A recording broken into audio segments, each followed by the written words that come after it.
Poids, il y a poids nini autosoloba, poids qu'il lelo. Oui, Vieux n'a pas le poids d'aujourd'hui qui est d'hier. OK. À ça sur na poids leloté.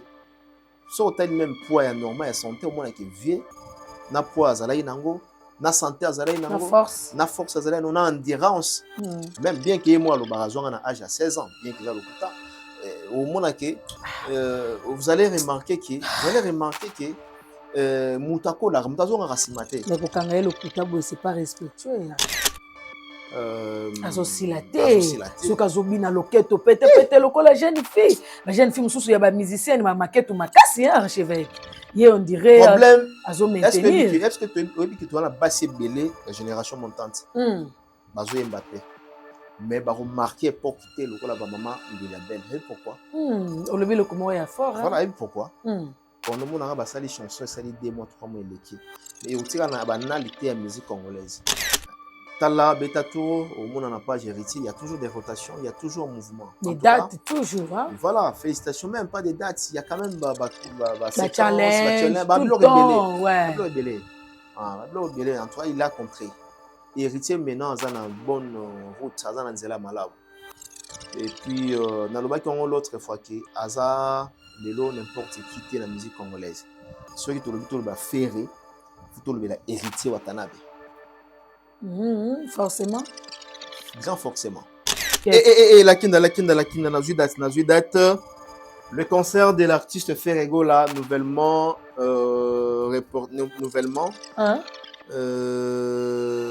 Donc c'est le 16 mai. Nouvelle date officielle. Le 16 mai. La page à Bango. Le 16 mai. Le 16 mai, Ferrego là va livrer un concert en Afrique du Sud. C'est pour le 16 mai. Le concert est reporté pour le 16 mai. Héritier le 17 mai. Comme il est 16. Oh, Bitumbakaj. Moutaki Mate. Est-ce que l'ongio n'a pas un boy à moi? Est-ce que l'ongio n'a pas un boy à moi? Oh, cadeau, ma bébé. Ils ont un cadeau, ma bébé. Oh, il va pas cancer qui le colle avec maman. Abétié 12. Abétié 12, maman est humiliée parce que Zaki Art moi bien té. On est côté de bien té parce que maman déjà mutuana la fan de maman de la personne là. Si. A équipé déjà concert. Aza fan comme tout fan. Toi Yaki wana comme tout autre fan. À ça les lieux portrait. Ils ont bien ils ont mabé parce que ça œuvre d'esprit. Yo tu vas bien azu maman bien belle mobimba tiki œuvre d'esprit. Té a juité. Ah, ils ont maman té. A juité mais œuvre d'esprit ça l'a toujours parfaite. Donc héritier azali muto te boko pesa ne bo pesa ka ko kitisa ne wana te. Ali pe na cour de grand. Héritier watana. Ah na cour de grand. Par rapport il y a artiste net va faire par exemple. Mais aujourd'hui na rozo sous na celle te à faire. Si on parle de Ferré, on doit parler d'héritier Watanabe. Fallait appeler quand même. Est-ce que dans l'obité, manda chante à l'obité. À l'obé. Na défiga maloba manda chante. Sur manda na musique to tchewa. Grand. Ça grand. So il manda lobby. Papa, mamna lobby a certifié par manda. Natina déjà message depuis Kalati. Nazarana déjà la phone. Ah mon tout dans kuna ba pimele wa visa wa monsieur va du visa te. Yemo fo kotoya lelo mais a komi pété. Donc ata monsieur mo ta bendi visa. Donc pimele bango tout ba visa. Échec. Il paraît que non ba kenana ba passeport ordinaire.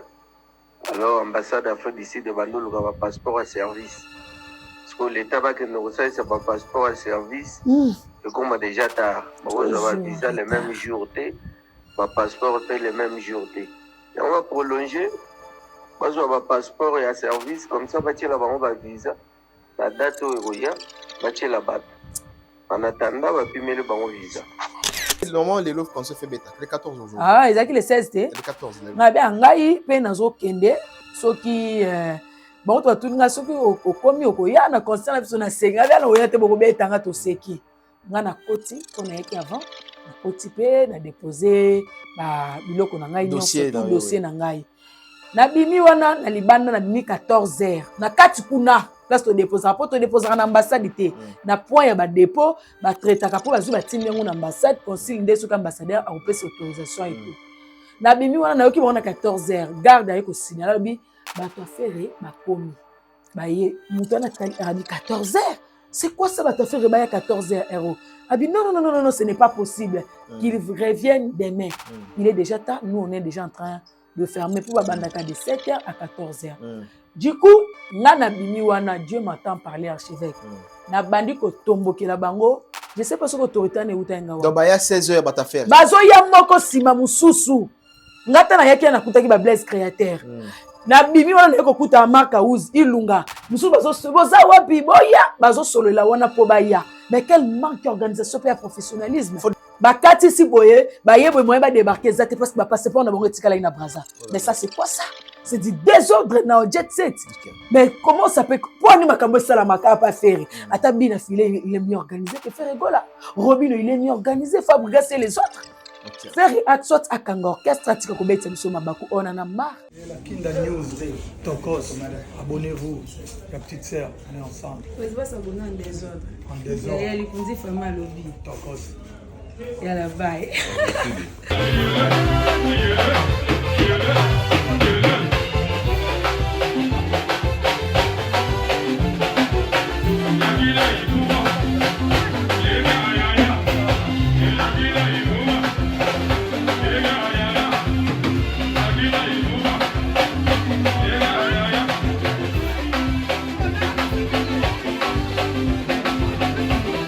La kiki dae.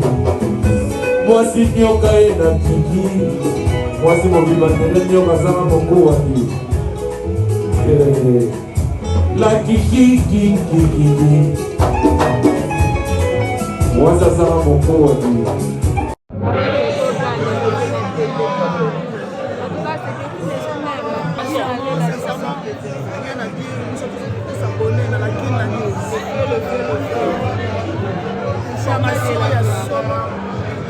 L'information la vraie, Papa Juna, les papas de Dajou, les papas de Dafagui, les papas de Sara, dans ces jours à part.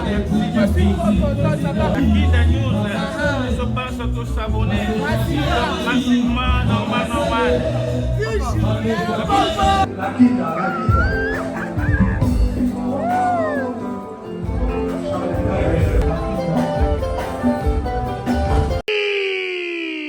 Bana poto, bana Paris, bana mokili mobimba. Tala restaurant oye libiso bilubi ya kitoko. Yengoyo! Restaurant chez Franck Poutou FM. Et libiso cuisine africaine. Oye zani na ba spécialiste. Ba yebi kaka kolamba biloko oye tali ba africain. Yo mutolingaka mbika, matembele, ntaba, mbisi ya kokauka, nzombo, ngulu, madesu, yebake awa, okokata musapi, po balamba rango kitoko. Okanisa suki bongo, awa na restaurant chez Franck Poutou FM. Ba bongi selibino chaque week-end. Eko banda ko yinda awa na miziki ya kitoko.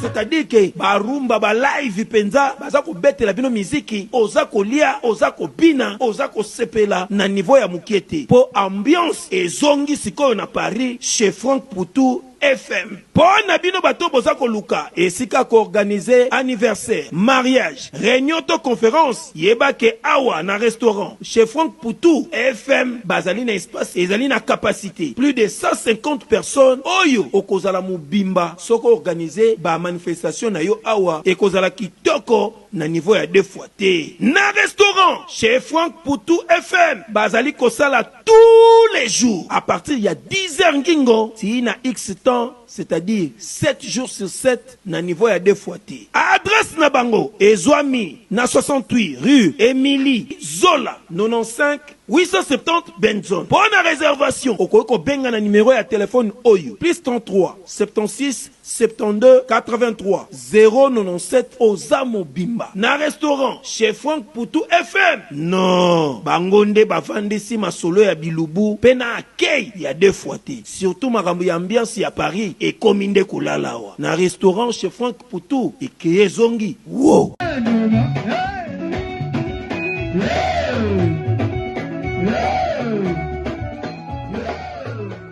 Bon week-end, fidèles abonnés, Balandia Lakinda News, Balandia Africa Elengi, partout où vous nous suivez dans le monde entier. Bonjour, bonsoir. C'est toujours un plaisir d'être devant vous.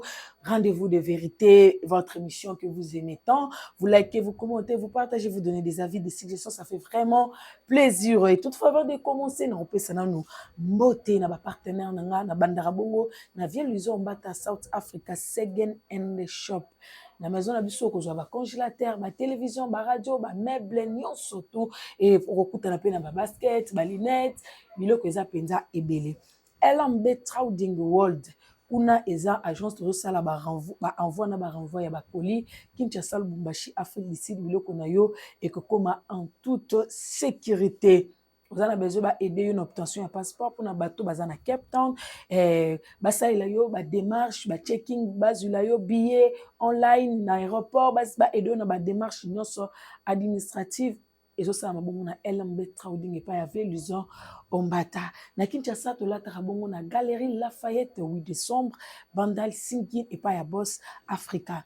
Jeans y a bien, basket, il y a bien, Lacoste, il y a bien, chemise, il y a bien, montre, il y a bien, lunettes, il y a bien, parfum, il y a bien, kepi, il y a bien, Okozala, des cités, na moni bongo, Mao Chamching, Papa Mapasa, le partenaire de Boss Africa, na PC Bambote, Bissika Zaline, ya Willy Moucheni, Yaya, ya Willy Moucheni, Yaya.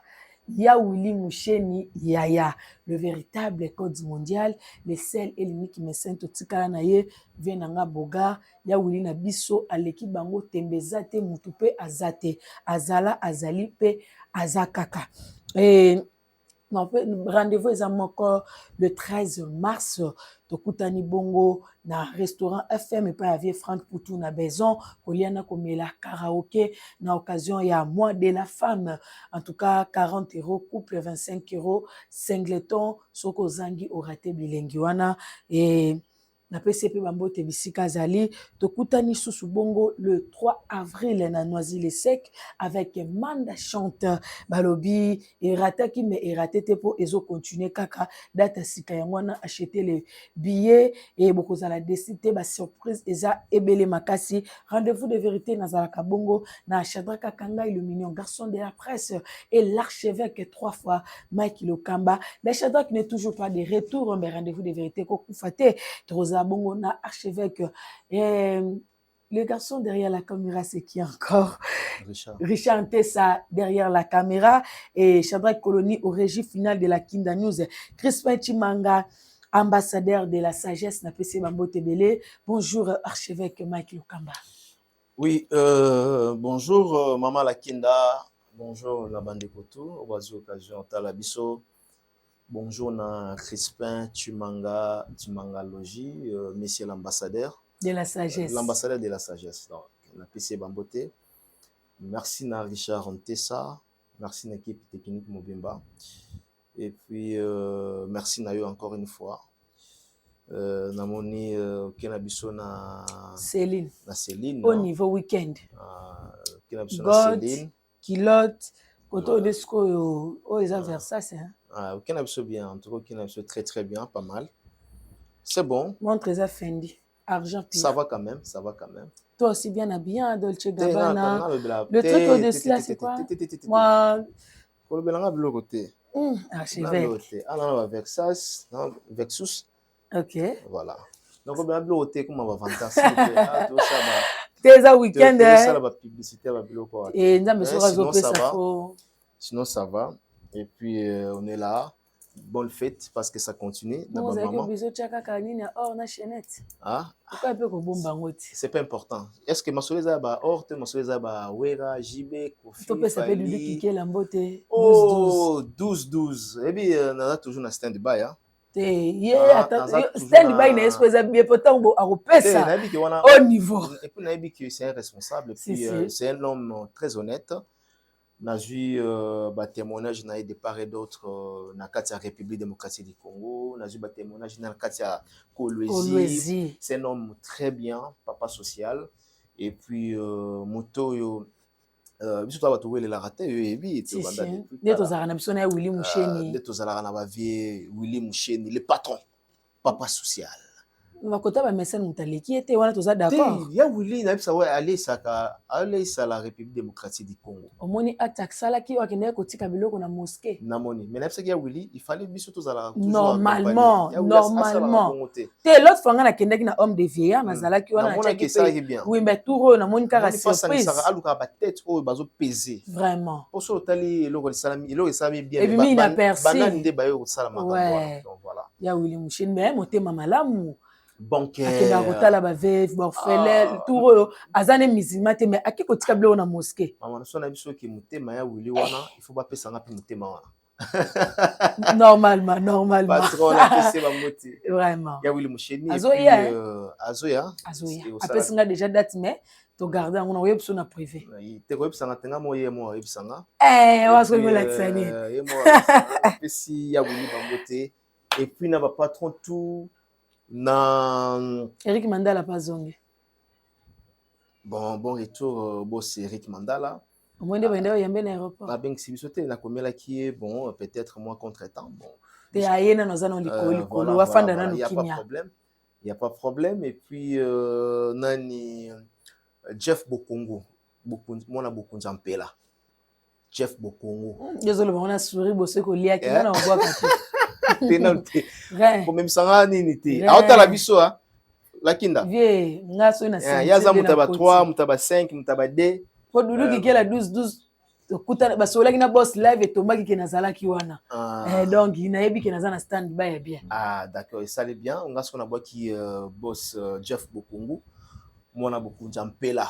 patron na kati ya Kinshasa aza mena na Kinshasa mutasomba 50 champagne na poto ozoye mwana mukete ozoye ba blague te 50 champagne puis champagne on a bandika ba 700 euros ba 800 euros donc tokende na 7000 voilà te lobi comme nani Jeff Bokongo patron na bwa ki yena ki 700 euros champagne moko voilà 10 na 7000 c'est ba mbote et puis bande bazali ya obazo sunga au cours de l'émission obazo sunga culture na biso vraiment bayani kini ya Rombox tozaki kini ya Rombox tozokenda Afrique de Sud kala tete kini ya Rombox topesi bambote passe au tala biso et puis ndeko moko pe asalaki musala malamu na jour ya concert ya Héritier Watanabe Farotage mais kombe oya c'est vrai kakanga yazo zonga te cheveux abwaki ngunda na braza tonini azolia bien archevêque alingi kozonga te asundoli rendez-vous de vérité archevêque bambote na esika azali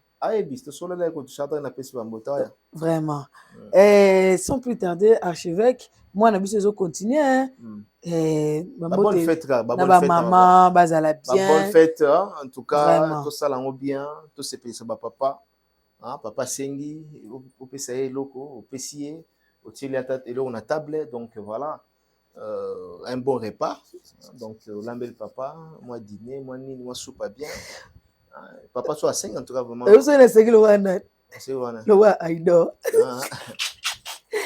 la PC beauté voilà la PC puis beauté sans plus tarder archevêque vite fait au ce qui pour na bi papa sengi faut maman papa ça olingi to accentuer na ropo biso na kena terrain wana yo ko karaté o komaka to kata caméra et puis to kata ngo na montage na bien so papa sengi mama oyebi ke so na bito to kende wana ngana yaka na ngo bimba mobondo lokwa ba goloa ne ko personnaliser des temps na ya ko personnaliser na ya so yenga pina hi to mo betinga so mo yeyo so yenga pina hi alors ça sanga na sanga na yo bien je vais qui va kilo kamba bien la ngala lelo ya trop sans plus tarder to kota na biso na quelques questions to aka na 5 questions ba lamu to lamu ki na pongi mbonge ye donc bazala après quoi eningisi elumbi non to banana no merci moi na venir ko visiter maison mère et puis si nous balobi we rason papa mabe we rason na livrer bana we rason na beti ba mission na ye 12 na éviter archevêque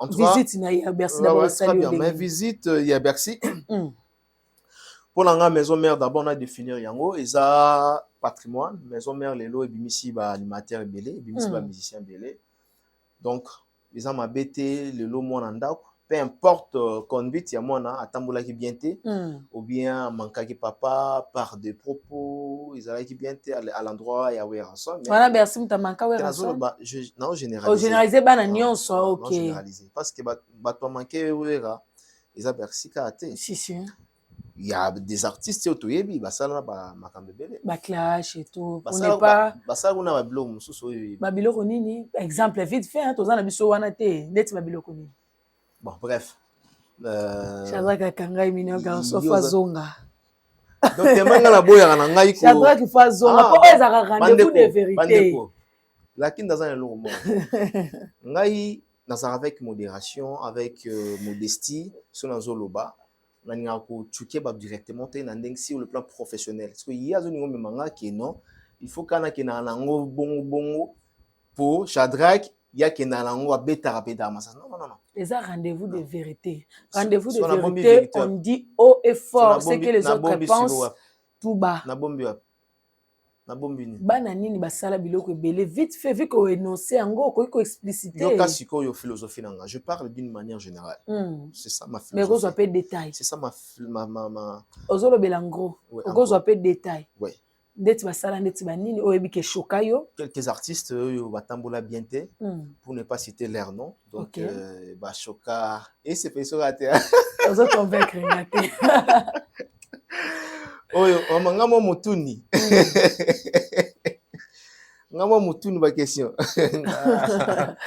ah là là là ça rabia bi ke musala biso na mona lo ba avocat lo ba juriste ebi voilà pour ndia bo jobo kanga o samba kitoko ebi domaine nanga sona za suba kanga pour nous samba archevêque Maïlo Kamba Bercy mwana ko beta tour na maison mère ils a mabete na lobaki on tantôt qu'ils a patrimoine bien que papa arrive au fan na bana batamboli pe mabe mais ceux qui m'ont sentir culpabilité zali olingi yo ya pembeni na papa enfant prodige voilà ouais ensemble on fond la mutema à fond la porte est grandement ouverte tout le monde en opé à l'époque comment est-ce qu'héritier Watanabe aussi à Kenda la Pulga bon c'était moi lingina longlagan héritier à un moment donné il y avait pas de quand même de courant, il n'y avait pas les courants entre lui et Weranson.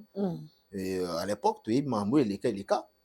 Et faire également aussi, tout le monde a banzembo ou faire la salle pour la couloute na Weranson. Voilà nzembo ni.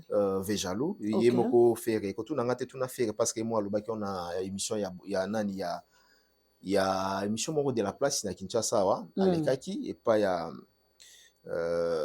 Top Congo FM donc alobaki a reconnaître kango qui a salé la Weranson nzembo pour chapena souzi na clip yango si je me trompe pas yemo alobi ki nezaki ya Weranson parce que Weranson qui est ba musicien OK yemo reconnaître kango alors je crois que Weranza papa aza mutema papa tout mon héritier mambo eleka héritier kendo luka Weranson nandaku babongisa mambo to eleka bien la famille est sacrée tout pe ya Bercy monake comme na papa na podium eza mabete mais sikoyo na conteste mususu na conteste batfo ba que idéologie oyo eza na kati ya maison mère Weranson alingaka battle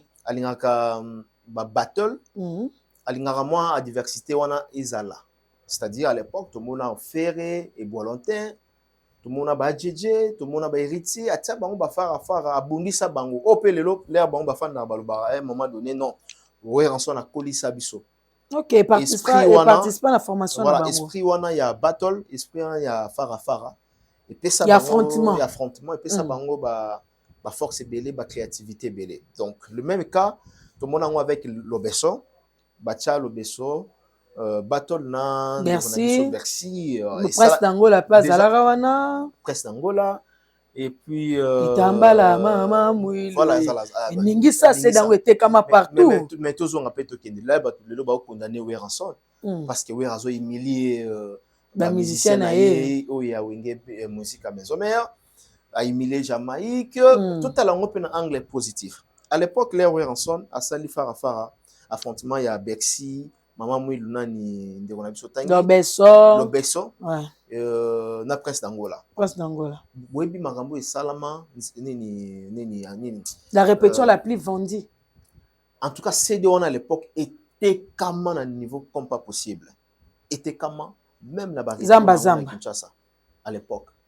boyebi succès nini mon frère à l'époque Zamba on a PC Bamboti Trésor Lumière na PC Bamboti digital hein non RTGA plutôt boyebi succès nini zalaka la makambo wana kitambala maman Mouilou Lobesso koto aye beta e mutu nakobeta bango mutu Lobesso poto bien que moi reconnaîtra que non ba kanga ki mo ba réalité il y a le plan spirituel là ya lo bébé amona ba réalité belé berse aka maboko pamba te ya na makambo bien merci kote na pesa ngo etambola hein ye penza jeté mama ngandi mananga kisité et puis batu bebe ba ba pesa na kisi oui to avancer na biso zo ngara so alba mama na to avancer mama waninga ndo fungoli miso. C'est pas normal hein. Tozonga na biso wera batel esalaka bien. Mamu na sauté OK. OK. Mamu ya wera batel esalaka bien. Ah. OK, c'est bon. Avançons. Archevêque, le fait 3 fois canon. Le fait 3 fois canon les kaya. Yoza skole gana. Ah nga la warrior. Vous aspirita c'était. Mikolo na kopela kinda ipopa kabe. Ah bon bien. Wata osola bien. Bon non c'est na CP non pena. Ah bon bien. Faut pena wata za mutna biso. Puis azalaka déjà. Tozongisi elisusu tozwi en otage. Ah voilà. Papa H na motema. Tu travailles na bato bien. Ouais, tout à fait. Manda chante, moi je travaille avec lui. Et puis non seulement bato bien, bato bazo considérer biso ouais, respect mutuel en fait hein. Respect zali, biso to na respect na bango, bango pe ascenseur wana. Ezozonga. Bref, parlons de maison mère où Ranson a humilié pour n'anga humilié ba Jamaïque quitté. Donc 12 exact. C'est une manière de pesa bango force ya ko travailler. OK. Monde baza ba bangi hein. Ba bangi ba Jamaïque. Ba sentir que mouvement Jamaïque bien ka bimisi ba cri hein avec ba frappaki. Pour normalement attention na kutana Bercy na biki na ko kutana lelo. So na kutana Bercy na bisi ke noko Bercy za pena ba cri belete. OK. Aiki kana ba décrit oya nini ba taxi ba mata azani. Yango se paye yango. Ozomona na ko publier soit ça na tête 6 ingeza catastrophe bon il pas qui ne peut pas visiter hein qui ne visite ça dit que puis tu es qui Bercy au tipoto ba réalité belé bref Weranson a motivé ba Jamaïque va travailler les sous plus ba surtout qui a moni pena que non voilà travail na biso problème chose à que non bolumbu na yo oye bango so biminde banda bato comprendre bolumbu so Weranson ce que travail to sa bolumbu na on miso bato moi coup de pouce donc coup de chapeau na Weranson nga si il faut ya sala makamba bon pour que bato ba travailler asalango bon. Merci beaucoup archevêque Mike Lokamba na lobela nazaka na 5 questions nazana likama ndezali mais nazozwana nous moi ba ya liboso na lefa nanu ba landi rendez-vous de vérité quoi na suka nde likama ezali et ouverture non OK ouverture ouverture de la billetterie le 15 mars de Koffi Olomide au stade de Roi Baudouin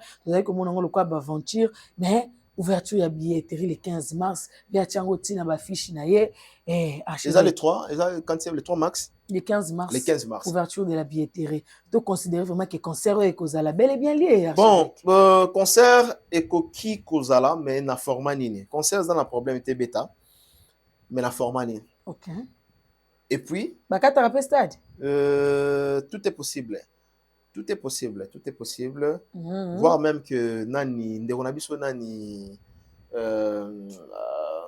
na stade de France ndeko africain nani Bonaboy abeta 70 000 ouais donc voilà donc ça de manière à ce que ba kondisa bobeta na configuration oyo peut-être aux préférés sans pourtant que bat baeba mais biso ba connaisseur toyebi parce que là ba pesa la configuration mobimba tout le monde a ba bloc il y a ba catégorie ndenge zala alors naka ya Koffi Olomide il paraît que le lozo le kana une chaîne de télé de la place pour ne pas citer les notes au la publicité voilà sur l'équipe toyoka pe Koffi Olomide mais le problème est que la kinda pour na biso to mona ki ezaki moment ya Koffi Olomide tia concert na stade de Roi Baudouin autre temps autre mers ne fait pas les poids na face poids il y a poids nini otozoloba poids kilelo. Oui, Vieux n'a pas le poids d'aujourd'hui qui est d'hier. OK. À ça sous na poids leloté. So t'as même poids normal santé au moins que Vieux na poids azalai nango na santé azalai nango na force azalai na endurance. Même bien que moi le barazon na âge à 16 ans, bien que ça le coûta au moins que vous allez remarquer que mutako la mutazo ngasimate mais kokanga le kuta boy c'est pas respectueux archevêque yo pona yo so bakangite mutako ya pe la télévision akosi na ye quelque chose à respecter ou bien respectable était non okosi OK voilà âge à 70 ans na âge à 16 ans ils ont ndenge mokote ouais ça m'a respecter nani ndeko nanga la kinda la kiki avance donc voilà celui via kosi ko fait le midaïbi kinga na froid ou zété s'il faut ya koloba ya ko mettre loko il sait très bien ya on a linga peu vie on a makasi donc ko fait le midé makasi nga parmi ba artiste na linga mingi pendeza ko fait le midé ah bien abiso aboga le 15 mars billetterie zo fungama le sur de fungama gloire à Dieu et puis mais je pense pas que Koffi Olomide il finira à beta concert wana je ne sais pas et surtout que bon toujours souhaiter mal l'été toujours souhaiter mal yaté mais total les paramètres on voit seulement par rapport à les paramètres par rapport à la réalité maman kobeta le ba stade wana est-ce que via ça capable sur ba sali ouverture ya billetterie wana est-ce que les mélomanes ou encore les amoureux de la bonne musique Koffi Olomide zanaba Kofiette na ba Koffi Fil est-ce qu'aujourd'hui les Kofiettes na ba Koffi Fil baza capable il y a le jour il y a billetterie non mobile les 15 ans les 15 mars baza capable il y a resomba attaque 10 000 billets ou encore 8 000 aujourd'hui là bango point non pas point tous mon até ils a visible été enguma pas concert et puis non c'est mais ça visible était les concerts de Koffi Olomide n'étaient pas demandés la kinda pour que le lot va réciter à la fois à la produit demandé est-ce que le lot Koffi Olomide a produit demandé dans la salle minen je pourrais comprendre que Koffi Olomide beta dans la salle il y a 5 000 dans la salle il y a 6 000 mais vieux on dirait lingue loko on était Koffi Olomide en fait il y a lingue toujours pas dans la game Koffi Olomide ezandenge na ya kolibongo muta olongolango azate ezandenge na yo muta olongolango azate donc il est tellement akoli na diversité wana qui il y a kozala toujours likolo il y a kozala toujours le quadra il y a kozala toujours ba kombo songambeli il y a kozala toujours le mokonzi ozo comprendre le ki yesu Koffi Olomide, on se comprend. Le fait ne fait pas admettre que il prend de l'âge et que mais par rapport par rapport aux réalités, il n'est pas pareil, il n'est pas la même personne. Donc par rapport face à la réalité, Koffi Olomide de comparer na ba réalité au moins qui aza Koffi Olomide o ya kalate. Ya bracadabrate. Voilà, ça wa Koffi Olomide wana te. Et aujourd'hui les choses ont changé. Ba tom sous pe bazui ba évolution wana bazui là wana bazui vitesse au Koffi Olomide azala nango de tout le bar autre temps autre mers. Moi j'estime que Koffi Olomide avec cette capacité à 60 000 ça non combien 50 000 voilà avec cette capacité même 40 000 le vieux n'a pas le niveau n'a pas le poids il y a Robeta Lelo ça il y a 40 000 places dans niveau il y a Europe wana donc c'est pratiquement impossible je mets quiconque a défi mais par rapport à la réalité, tant que moi je suis journaliste d'investigation, je vois très loin. Dans le monde que c'est vraiment très compliqué, ça va très compliqué pour la vie. Merci beaucoup, mais on va quand même le souhaiter bonne chance. Oui, bonne chance, mais tu éviter ce que ça comment, si ça va se passer comment, est-ce que le bêta la configuration est-ce que on pose des questions c'est là mon voilà mais Koffi bêta 50 000 c'était le même cas avec l'hippodrome. Ouais. Tous les cas dans la télévision pour dire que non, Koffi Olomide c'est impossible à bêta dans l'hippodrome, la capacité au y à prétendre. Mais Ndebalobaka Mokile peut savoir raison. Hein? quelle que soit la durée de la nuit, le soleil apparaîtra. Merci beaucoup, archevêque. Nous sommes en train d'évoluer petit à petit. Ce que nous avons 5 questions, comme déjà la 3e. On va parler de Maman Biabel. Toujours debout, Maman Biabel, elle a été à concert. Maman Biabel, elle a toujours vraiment la légende de Maman Biabel. Un mot pour Maman Biabel, archevêque. Non, bravo, na Maman Biabel, la légende. Ototikala naye, na côté Tali ya Bassi. Bassi. Je dis bien Bassi aujourd'hui. Maman personnam tchala mona kenda ba pongolove ainsi de suite. Aujourd'hui Totikali na la voix féminine pas incarné ba rôle très bien. Elle s'appelle Maman Biabel. Asosilaté ce kazobi na loketo pete lokola jeune fille mususu ya ba musicienne ma maquette makasi archevêque ye on dirait problème azo maintenir est-ce que tu vois la Bassi belé la génération montante bazo Mbappé mais ba remarquer pour quitter lokola ba Maman Biabel et pourquoi olobi le comment ya fort voilà et pourquoi on nous monanga ba sali chanson sali 2 mois 3 mois eleki mais otika na banalité ya musique congolaise. Deba na kena Europe. Bona bangisa ki camarade ya bomwana. Ozongo wapi? Ozongo parebo. Non, tout ça quand même na Cindy Leker pas ça. Ozongo quoi? Cindy Leker. Non. Cindy a évolué bien qu'il est chez Kofi Olomide, a évolué pas mal. Mais Nazolo bapena que komona Cindy a travaillé pas montre. Nazolo bako travaille pas mobali na. Maman Biabel a longwa ka un moment donné et pas ya Taboulay le Rochero a sali cursus na ya sali carrière na ye. Donc Nazolo dans le sens que travailler carrière solo Kofi nani Cindy a pas Kofi Olomide non? Azapa Kofi te Cindy bazana Kofi. Les orchestres na bango madame Olomide za kubora. Ah ça ngana lobinde mabe. Cindy a pas Kofi Olomide. Te Cindy bazana Kofi. Bon, parce que la plupart banzembo ya Cindy Kofi ne mtakomaka ya na bina sens il est pas komaka te Cindy Kofi mtakoma mingi Kofi c'est Kofi Olomide donc nazo dans le sens qui na lingi carrière Kofi ne mtakomela Cindy banzembo yebi te ko faire parole si ndono komela papa Wemba na yebi bosa na Kofi ngo te nga na yebi via za grand mais ko loba ke Cindy azapa Kofi Olomide Cindy po komanzembo so Kofi Olomide kasi te loba ke Cindy boye banzembo ko Cindy azoyemba c'est Kofi Olomide mais eza ba chef d'œuvre te quand est-ce qu'on appelle chef d'œuvre chef d'œuvre c'est ça la véritable chef d'œuvre. OK, c'est ça le véritable chef d'œuvre, un chef d'œuvre.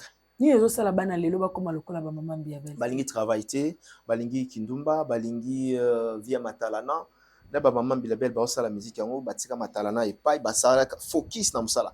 Oui, pourquoi nazo ba Maman Biabel a travaillé dur et puis ti lelo na a joyé maman zo le matin il travaille lakini sala tour beta so maman zo ngi Kinshasa au Kenya mona maman que mon place maman à travailler. Bah oui, on a eu à faire des émissions na film. Maman Biabel na répétition boy. La répétition na ye na semaine ata 4 fois à Bossara Dieu.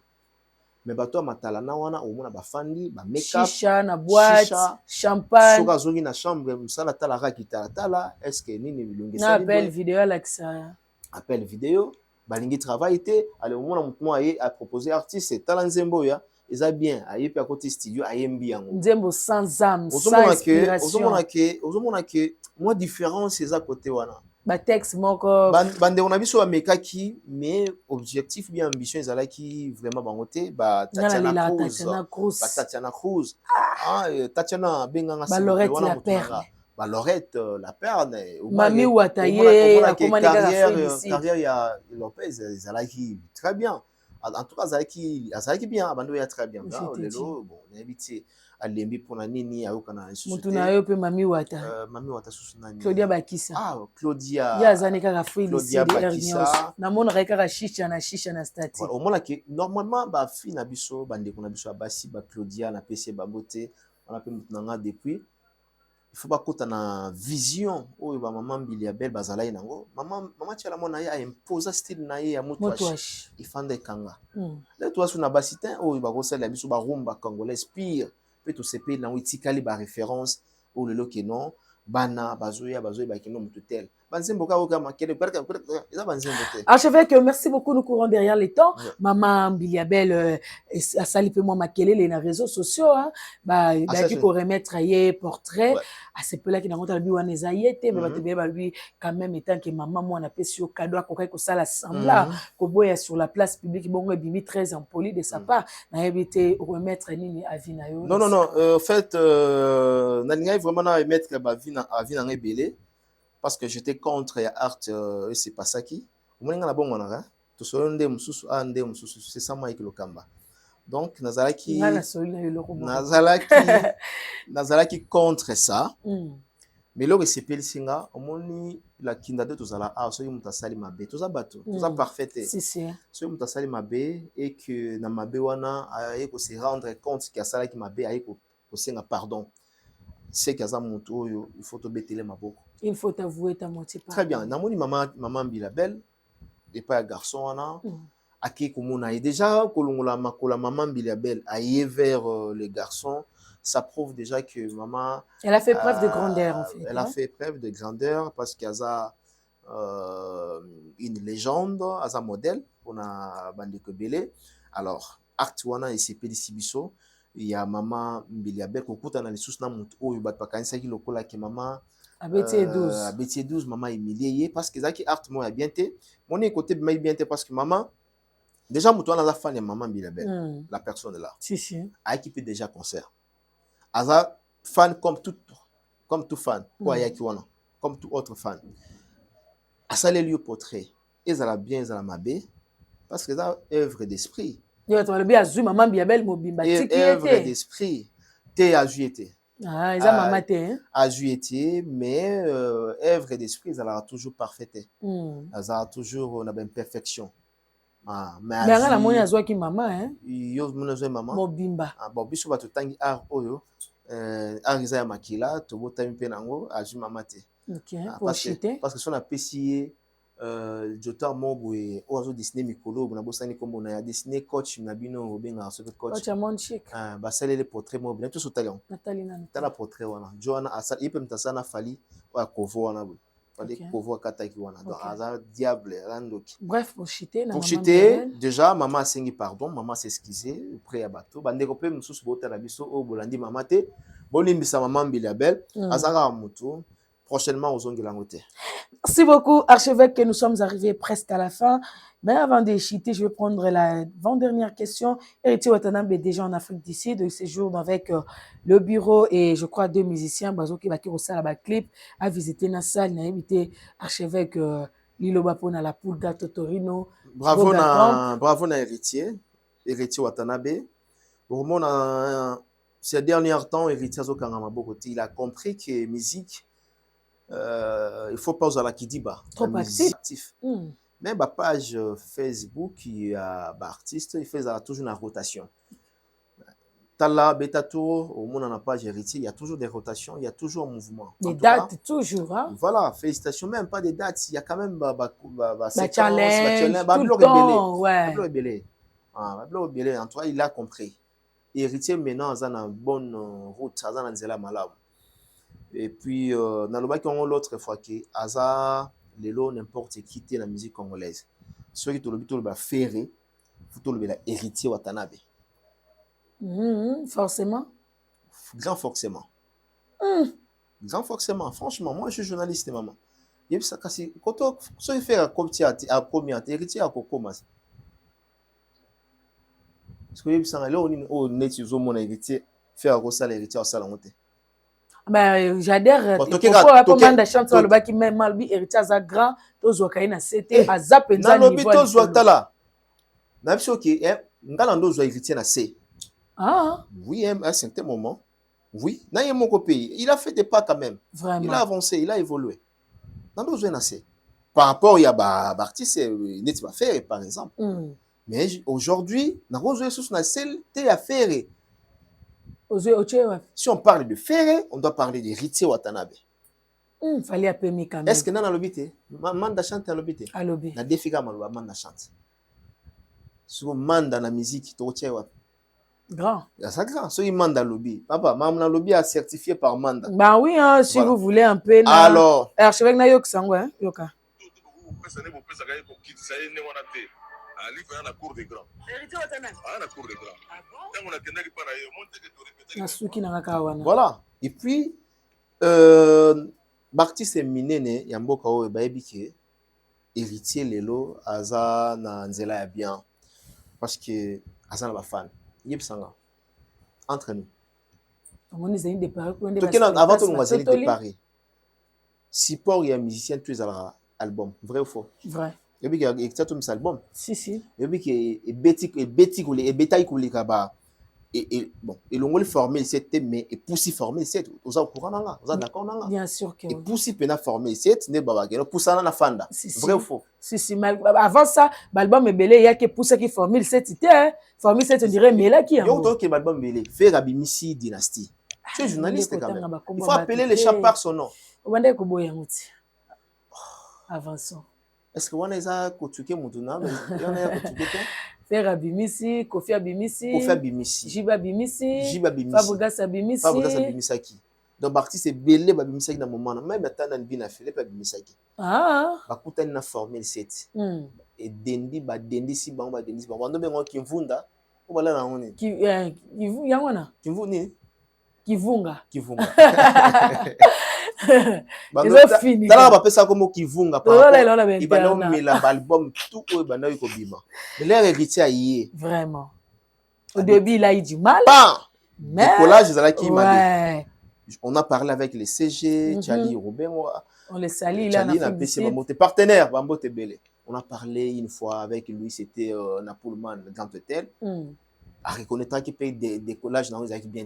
Et par après album Yelengi décollé j'ai succès là moi Fandi Soukanasha et Fandi parce que mutabon to benga artiste mke ezobeta pe ba concert par-ci et puis elongwe wana et saliba album wana et na ba tourner na yango betisi héritier partout na poto ezobeti le na ba frère décide wa pe na Congo ba lola ba kolosi na Congo kutu kolobati aza parmi ba artistes ba betaka ebele na Congo koleka bato numéro 1 actuellement oui na Congo il faut qu'on se le dise hein je dis bien na Congo abetara belé fallait abetara belé en Afrique ouais. Et puis dans le monde on a une fois là rare fallait que ta bunga biso mona même soit bungi biso na Congo pe na bungi biso azobetani ba Afrique tournée africaine tu vois voilà en tout cas fallait monde Afrique abetara belé mais dans ba na Congo awa et surtout que année autour les 2025 c'était héritier Watanabe 2026 on peut depuis to kotaki na bina 2025 c'était héritier Watanabe et puis na 2026 pardon mutabeti pe trop zaraï.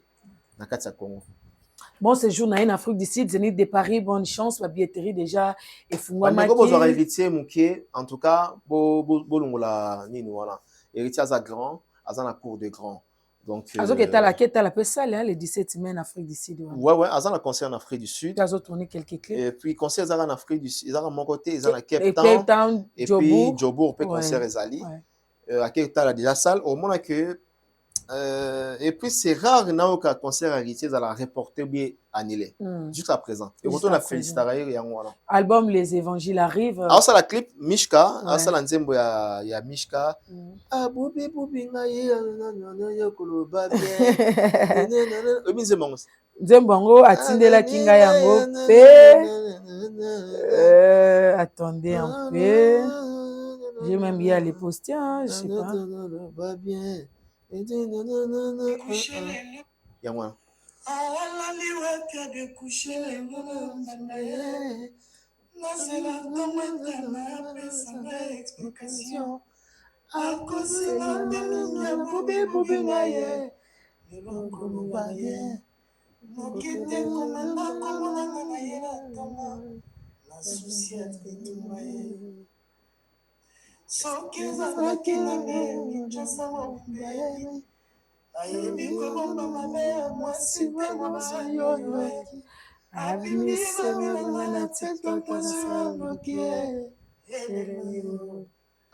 Nana kangi malobate.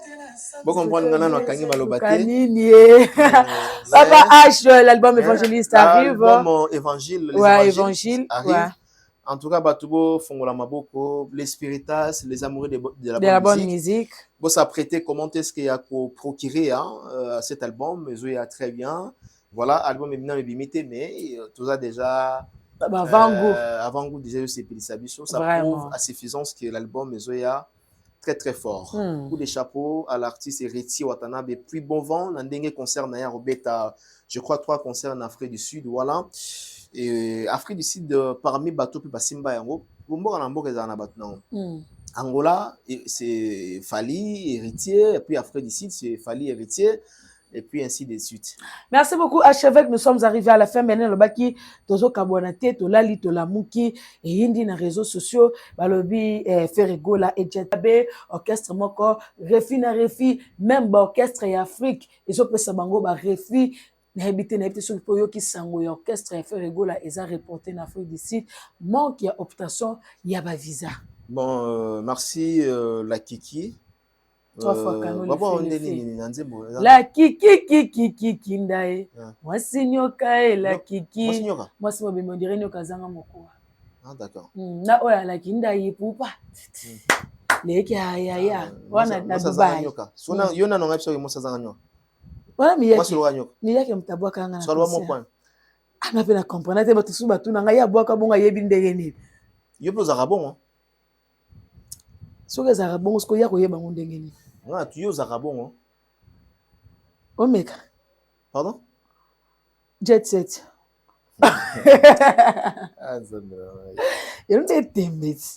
D'accord.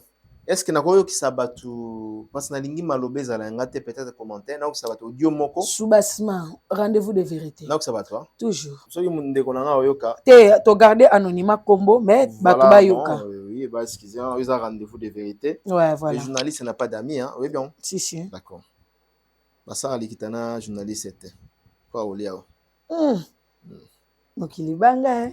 Natina déjà message depuis Kalati. Nous avons déjà la phone. Ah, mon tout d'un coup, va pimele va visa, va mission va sur visa. Il m'a fait côtoyer les lots, mais à commis pété. Donc, à ta mission, moi, t'as bien dit visa.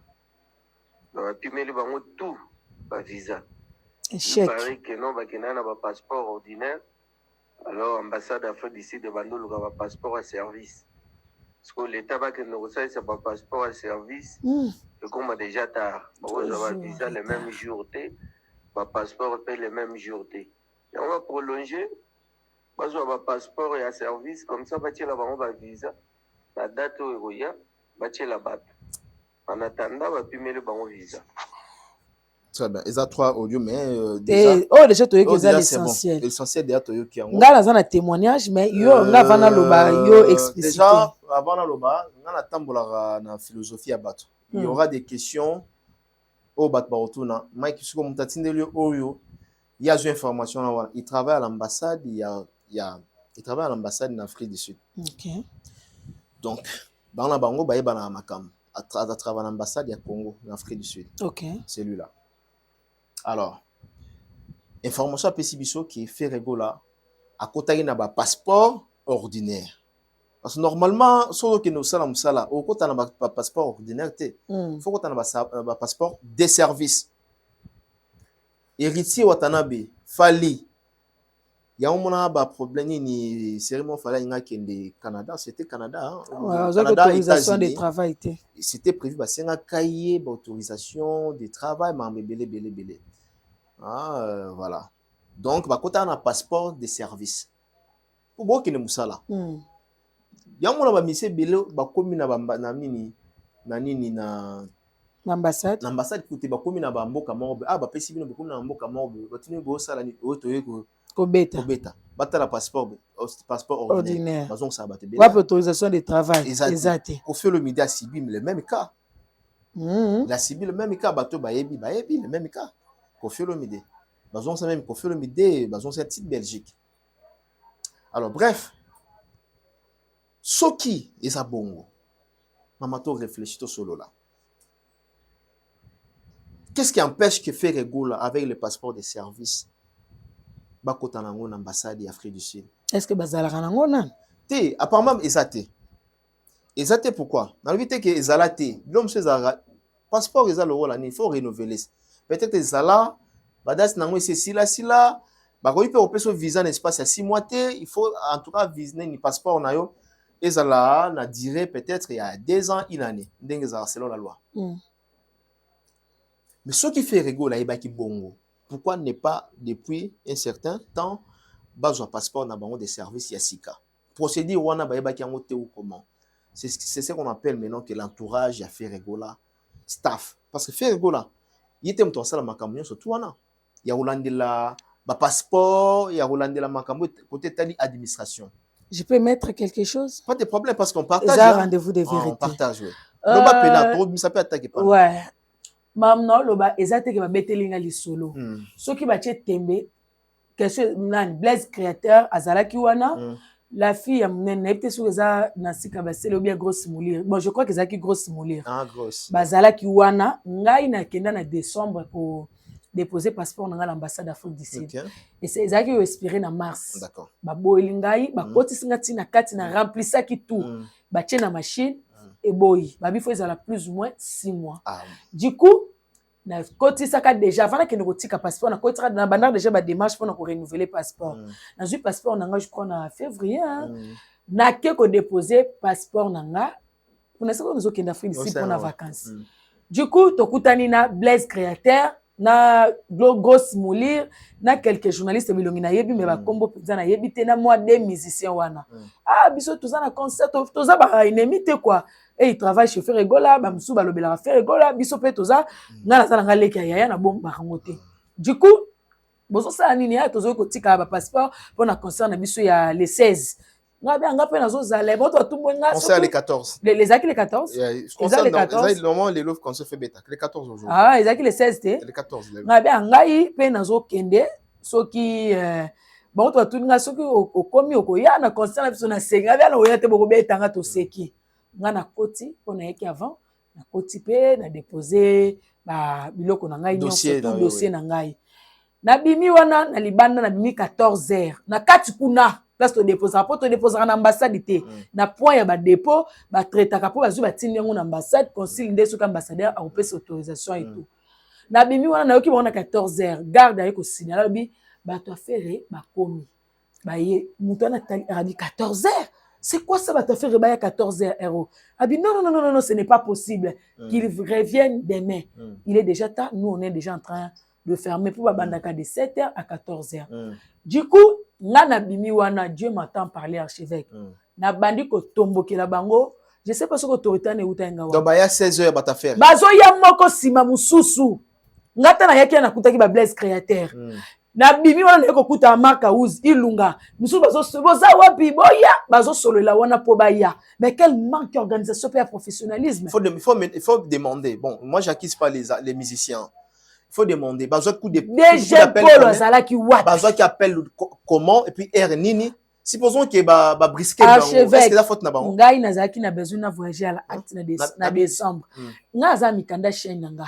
Naza na ba relever na salaka. La vie que je voulais voyager au plus vite. Na pesa ba garçon moko $500. Je t'avais dit non. Ba ça nga vite fait na quota. Ba réserver lenga ba billet na kendaki et pesa ki na zongeleka ba même garçon na pour continuer dossier. Mais quand moi je suis arrivé, ils avaient déjà rempli le formulaire, ba classé là qui nga déjà ba dossier. Nga tant on a komika ba 10 heures. Pesa nga na koti na kati. Et so ki nga temps parce que il y avait des gens qui étaient devant moi. Vous comprendre? Ba bon c'est là alors déjà pour il était où pour faire ça. Bah que ba toiso ya ba yaka uniquement par exemple na ba passeport, ba formulaire na bon il faut déjà qu'on remplir bien avant, ba date de naissance, ou aza marié, ou aza célibataire. En tout cas voilà la réalité hein parmi réservation ya hôtel place ba kolala. Réservation ya ba billet na bango ya avion. Ba lettre motivation parce qu'il faut pas motiver bo kei kuna bo ko sala nini et tout. Nyoso to na bango ba entreprise ba koti si ba entreprise tout cela. Tant que ba bango bazo ya air fixe. Ça, c'est le manque d'organisation et de professionnalisme. Et ça, je n'admets pas ça. C'est un orchestre. L'autre fois, ils étaient revenus de Gabon. Quitter la Kina Braza. Kati si boye, ba débarquer, ça te passe pas passer pour na tika la Kina Braza. Mais ça, c'est quoi ça? C'est du désordre dans le jet set. Mais comment ça peut, pour nous, makambo sala maka pas faire. Atabi na filé, il est mieux organisé que Ferregola. Robino, il est mieux organisé. Fabrigas et les autres. Faire action à Kanga orchestre on en a marre et puis quand on vient parler ils vont dire que on l'aime pas biso to linga kaete Non. Bon, tout ça là, et voilà, moi, si on les donne pas les visas, moi ça ne me surprend pas. D'accord. Tout ça là, vu que rapport on est qui retard. Tout ça, ils sont motivés. C'est-à-dire, total en a hypothèse Oyo. Entre-temps, la Kinda a évoqué le mot très important. À l'objet, les artistes et musiciens, il y a Jesset de Ferrego là, Namtaye, comme Poulaye, ou Aye Nandenge Naye, ou Azoy Nandenge Naye. Mais Makaous, il a du temps pour venir insulter à la télé, hein. Voilà. Il a du temps pour venir Koloba Kosala l'émission, mais lui là il était venu même je crois à 13h. Pourtant la bibi na monaki azo toka na ba kashini ya kanisa lokam tokoye ba été 14h. OK. La honte. Voilà. Archevêque continue. Mais en même temps peu information toujours awa qui est bakota na ba ça pourrait être aussi de ça parmi des causes hein. Tout ça influence. Nga ba pimela kingai visa non. Balobi ke bazo koka ko joindre hôtel na ngai ti eloko babo elingaka yangwana wana ezaki lokola le batindelinga message jeudi na zongi mercredi na zongi jeudi na zu yango tango na zu yango na zu kaka même refi wana na kotisi yango na ranger loko o babo elinga na zongi si dossier vendredi comme je suis là je suis en attente tu vois un peu donc voilà archevêque pour chiter très bien. OK, je comprends en tout cas ça fait mal parce que ça ne fait pas mal. Ça ne fait pas mal. Non, faut pas être hypocrite, archevêque. Ça n'est de trop. Absolument. Ferrego Laza artiste. Statine c'est un artiste et musicien. Bref, Aza entouré na équipe managériale, Aza entouré na staff mobimba. Au baza on a censé au sala makam ozo senga oyo.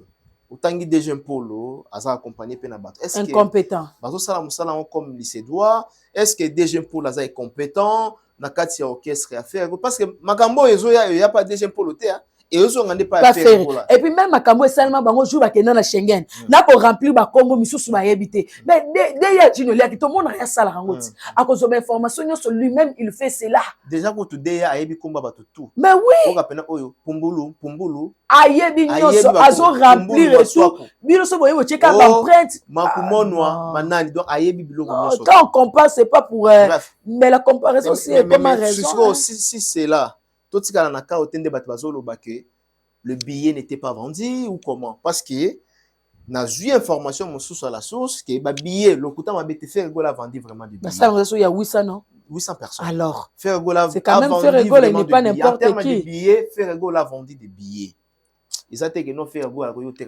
il a vendu des billets ça là tout y a pris d'ici ils se sont mobilisés pour que bazana concert il y a fait rigola bana basi belé bandeko mibale belé bazaki vraiment motivé bazana concert ya faire rigola mais voilà cette mauvaise organisation et salami na kata J7 nous déplorons n'est-ce pas cet comportement cette évolution au sein du groupe J7 nous aimerions les jours à venir trouver ba solution idoine ba bongisa na mikolo ezali koya orchestre faire rigola ezala toujours na ba critiquité ba biloko etali ya ba administration il y a un passeport, il y a un RETA, il y a un belé. Ah ben on n'espère pas ça pour l'accord Arena, archevêque. Oui. On n'espère pas que ça sera le cas pour l'accord Arena. Et puis ils vont venir mettre ça dans les dos des autres personnes. Il y a un problème est anime. Concert les a reporté. Suite il y a refus de visa. Batouala c'est un Congo le Menoir. Menoir exact. Bango kolela na kolela ka. Voilà, awa plaintif ezalate, ou sali mabe bongisa. Ou komaki mabe changer lettre. So beaucoup de passeport nabino ordinaire beaucoup de passeport de service so bondo ya retard et dans ça la désordre dans l'ambassade parce que même ambassade attend après l'image à bah oui attend après comportement ya bato ambassade wala les gens ba caméra za mambebele mutu mutazo azoli lipa o kutozoli nguba ba fanda kina ba sewana lokula non vous on a besoin d'orchestre ya mukete quand même vous avez un orchestre ya munene le 4 avril l'accord Arena on lui dit quoi le 4 avril ya nani Ferrego il va se produire à l'accord Arena. Ah ouais. C'est le 14. Non. Les 4 avril. Okay, les 4. On espère que ça ne sera pas le cas. Ils auront des visas, ils vont se produire. Hein. Le 4 avril, courage n'a fait. Mais je ne sens pas vraiment la promotion. Il y a même cas, il faut que je sens pas la promotion. Parce qu'à un moment où il fait Ferrego la tigre nango. Les billets ils ont été kamaté. Risque d'annulation. Mais c'est clair ce qui bon dans zone mapina risque était parce que l'équipe déjà l'équipe déjà au wapé Sarah à l'équipe déjà c'est mais dans zone on a que na retrouver Ferrego là on a évité n'a retrouvé mon bondo. Bref, la kinda, basala kaka ba au sala, baba qui sa promotion. Nazol lo baté qui cause à l'annulé parce que balekisi déjà basay. Et fait rigola à côté na moment mon pena ya kokangami souté azala qui dit baté. Je crois quelques jours à concert na ils aux alana Bercy accord arena. Bravo à faire rigola. Basa ba stratégie les Gaulois bo la motiver bo la muka les Gaulois de Paris, il y a Belgique et Londres bo kita pour son billet pour que tu retrouves faire rigola mon bondo tu retrouver te ah mon bondo ngo ngo tout dans ma question parce que réalité ba billet sur tout monde pour le moment ah donc na lingi réalité ba billet tout monde lelo ezala ndenge mon côté na jour tout monde le jour il y a concert il y a le 4 avril pour un artiste na biso faire rigola mais du coup bonne chance na faire rigola toujours ba ah pour ba changer pour ba bongisa tout ba critique et kende na positivité qui na négativité. Merci beaucoup, archevêque, d'avoir disponibilisé le temps. Moi, je vais faire le bâti parce que là, comment on répète, ça devient de trop. Quelques salutations. Mais est-ce qu'on a changé tout ça? Ouais, Bambote, ça va. On a battu tout, Mbote na yo, Mbote na Richard, Mbote na Batutu. Et puis, Célia. Bon, c'est bon. Nous sommes arrivés à la fin, fidèles abonnés. Likez, commentez, partagez. N'hésitez pas à donner des avis, des suggestions. C'est une façon de nous soutenir.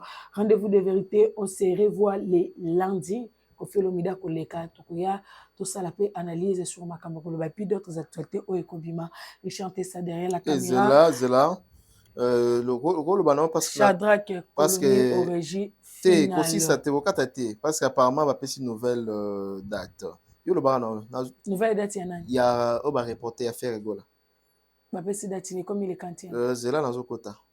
Entre temps na pesi Dodo Kinkela 12 et puis c'est maman ya Simoté Magence Mas France Italie. Ah ça bien. Azakitoko. Mère boss. On a franchi mais azara patron banda kalas. Patron de Makasi. Ah. Mère nangati yazozela la patronne. Ndeza bon bilamba to na lata na ete kuna. Maya sisema. Ntambo tongo. Ya tongo. Nzamba pambola ye. Ouais, on a pas. Mutema wa azala na ngwaza toujours na ngo ya okaba. Mutema Agence Mayas. Nazo mutema okaba. Disqualifié nzemo na banguti. Nazo mutema okaba. Nazo lo babongo po yo tala yo kolanda ngate po fona kata. Juma munga nazo lo ba yo. Nazo yo kayo mais na lo biti yo kota ka archevêque tala ka fona kata. Kota ozo banda ngabo na ko ya être ben de mission. OK. Archevêque 3 fois. Acha ngona page na yo officielle. Bon. C'est que toi, il y a un lundi. Vous portez bien, vous avez les camalamu, vous allez bien. Archevêque. La kinda, date. Le concert de l'artiste Ferregola, nouvellement. Hein?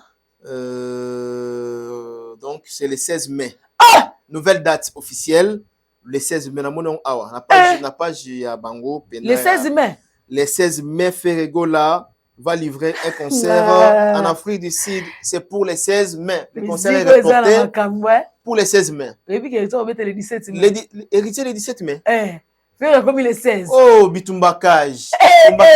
Moutaki Mate. Tonton Lasiko. En Afrique du Sud. Faire héritier Libaya, attendez. Pour héritier, pas-il à Libaya? Te badati zaki musika ya ngaka musika me faire des mutabanda ki. Mais angaka beta lobit leloti. Na me mars na me dans la décalage. Bakole point. Bon ngana yebile pourquoi. Photo lobela des concerts. Ah la la la la la la. Vous comprenez idée ngoti. 16 mai. Donc lobeli sur lobeli le 16 faut lobela le 17. Voilà. Il y a bien bela. Oh goga. En tout cas ba spiritas ba golwa bobunda. Guerre na bino yango en Afrique du Sud. Papa il va teli bino le 16.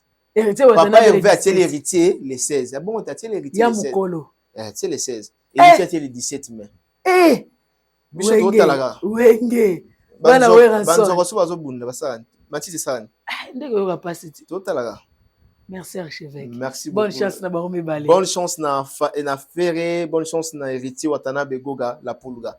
Mais babunda pe kitoko potogoya les 16 et les 17 toujours les 18 na plateau les 18 na plateau mais vu que tu en Afrique il faut quoi taper concert à Ferré to quoi concert à Ferré obligé to koti pe concert papa Hervé pourquoi pas ouais oh ngaza en Afrique d'ici na kota concert à Ferré te point parce que surtout outil you arena to zongi à partir poto faut ça correspondre et plutôt Stade de France les deux dans les trois c'est to kata ba séjour billet ezala ya correspondant Paris après Paris Djobu Kinshasa voilà Air France c'est qui t'a rappelé ni après to zongi mbala merci de chanter ça problème